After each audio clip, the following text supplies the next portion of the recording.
बहुत समय पहले अमेज़न के जंगल में पिंकी चिड़िया अपनी माँ टुनटुनी चिड़िया के साथ रहती थी। एक बार टुनटुनी चिड़िया का पति बीमार पड़ गया और कुछ ही दिनों में उसकी मौत हो गई। हे भगवान, ये तुमने क्या कर दिया?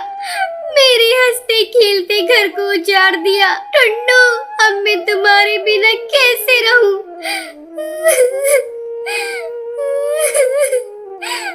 इतना कहकर टुनटुनी चिड़िया विलाप करने लगी। पास में बैठी पिंकी चिड़िया भी रो रही थी। इसी तरह कई दिन बीत गए। उनके घर का सारा राशन भी खत्म हो गया था। तब हिम्मत करके टुनटुनी चिड़िया भोजन की तलाश में जाती है। जाने से पहले वो अपनी बेटी पिंकी चिड़िया को समझाती है। बेटा, तुम घर से बाहर मत निकलना। मैं शाम तक भोजन लेकर लौटूंगी। तब तक तुम घोंसले के अंदर ही रहना। ठीक है माँ, मैं नहीं निकलूंगी।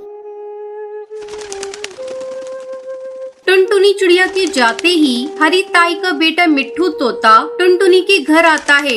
अरे पिंकी, चल आज चलकर खेलते हैं। जब से तेरे पापा गुजरे हैं तू खेलने के लिए नहीं आती है। नहीं मिट्ठू, मैं खेलने नहीं जाऊंगी। मेरी माँ ने मुझे घोंसले से बाहर निकलने को मना किया है।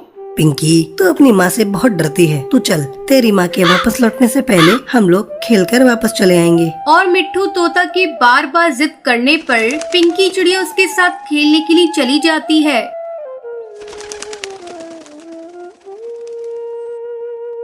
और अपनी माँ के घर वापस लौटने से पहले खेलकर अपने घोंसले में लौट आती है। शाम को, बेटा, आज तू घोंसले में अकेली थी। तुझे कोई परेशानी तो नहीं हुई?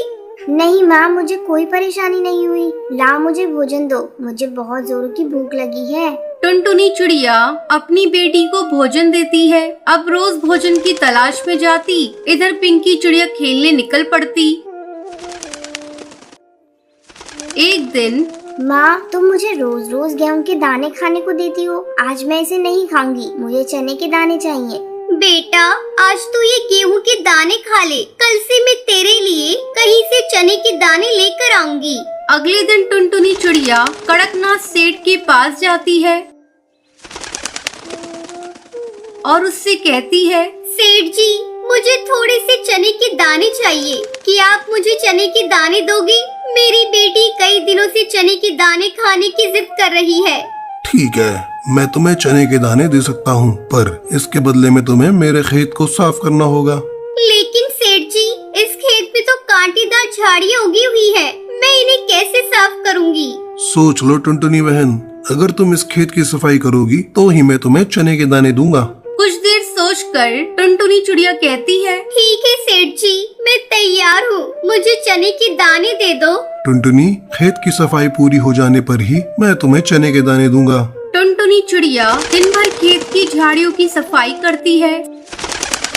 सफाई करते करते वो लहूलुहान हो जाती है। शाम को वो दाना लेकर घर लौटती है। पिंकी बेटा, ये ले, मैं तेरे लिए आज चने के दाने लाई हूँ। पिंकी चिड़िया चने के दाने बड़े चाव से खाने लगती है। टुनटुनी चिड़िया अपनी बेटी को बड़े प्यार से खाते हुए देख रही थी। हे भगवान, मेरी बच्ची की खुशी के आगे मेरे जख्म कोई मायने नहीं रखते। मैं अपनी बेटी को दुखी होते कभी नहीं देख सकती। टुनटुनी चिड़िया ऐसे ही मेहनत मजदूरी करके अपनी बेटी को पाल पोस कर बड़ा करती है। इस कहानी से आपको भी सीख लेनी चाहिए। माता पिता का प्यार बहुत ही भाग्यशाली लोगों को मिलता है, लेकिन जब उनकी उम्र बढ़ जाए तो उन्हें उतना ही प्यार करना हर बच्ची का कर्तव्य है।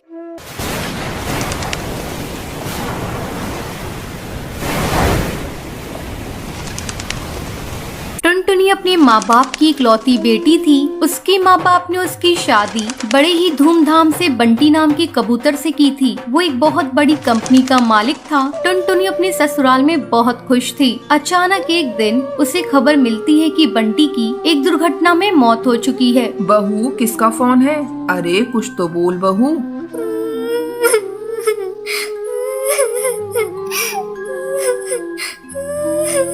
माँ जी, सब खत्म हो गया।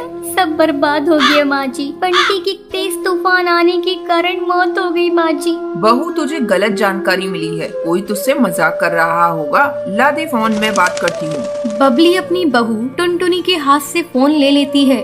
क्या बात है कालू, तूने बहू से क्या बोला है? आंटी जी ये बात सच है, बंटी की मौत हो चुकी है। ये सुनकर बबली रोने लगती है। इसी तरह समय गुजरने लगता है। एक दिन बबली से मिलने उसकी बहन बेबो आती है। बहना, बंटी के बारे में सुनकर बहुत दुख हुआ। टुनटुनी बहू की अभी लंबी जिंदगी पड़ी हुई है, बंटी तो अब आ नहीं सकता। ऐसा कर तू बहू की दूसरी शादी कर दे। चाहती तो मैं भी यही हूँ बेबो, लेकिन मैं भी क्या करूँ, बहू तो तैयार ही नहीं हो रही है। जब जब मैं उससे दूसरी शादी की बात करती हूँ रोने लगती है। मैं क्या करूँ, मेरी समझ में कुछ भी नहीं आ रहा है। तू ही बहू को समझा। बेबो टुनटुनी के कमरे में जाती है। टुनटुनी कैसी है बेटा? अरे मौसी जी, आप कब आई? मैं अभी अभी आई हूँ बेटा। मैं अभी आपके लिए फ्रूट काट कर ला रही हूँ मौसी जी। बेटा तू मेरे पास बैठ, मुझे तुझसे कुछ बातें करनी है। क्या बात है मौसी जी? देख टुनटुनी, तेरी अभी बहुत लंबी जिंदगी है, तो मेरी बात मान, दूसरी शादी कर ले। अब बंटी तो वापस आ नहीं सकता। मौसी जी, आप ऐसी बातें मत कहिए। मैं बंटी को कभी भुला नहीं सकती। मैं दूसरी शादी अब नहीं करूँगी। देख टुनटुनी, मैं तेरे भले के लिए कह रही हूँ। तू तो जानती है ये दुनिया कैसी है। मौसी जी, मैं दुनिया के बारे में नहीं जानती। अब मैं माँ जी के साथ ही अपने जीवन को बिताना चाहती हूँ। बंटी ही उनका एकमात्र सहारा था, वो तो चला गया। अब मैं माँ जी का सहारा बनूंगी। अगर आप लोग चाहती है कि मैं खुश रहूँ, तो आप लोग मेरा एडमिशन किसी कॉलेज में करा दीजिए। मैं आगे पढ़ना चाहती हूँ। ठीक है बहू, तू जैसा ठीक समझे। मैं तो तेरे भले के लिए कह रही थी। मैं अभी बबली से कह देती हूँ, वो तेरा एडमिशन कल ही किसी कॉलेज में करा देगी। अब टुनटुनी कॉलेज जाने लगती है। एक दिन वो नोट्स लेने के लिए अपनी सहेली के घर जाती है। वहाँ उसकी मुलाकात उसकी सहेली के भाई से होती है। आप कौन है? आपको किससे काम है? मैं बुलबुल की सहेली टुनटुनी हूँ। मैं नोट्स लेने आई हूँ। बबली तो अभी घर पर नहीं है, मैं उसे बता दूंगा। वैसे आपका नाम क्या है? मेरा नाम टुनटुनी है।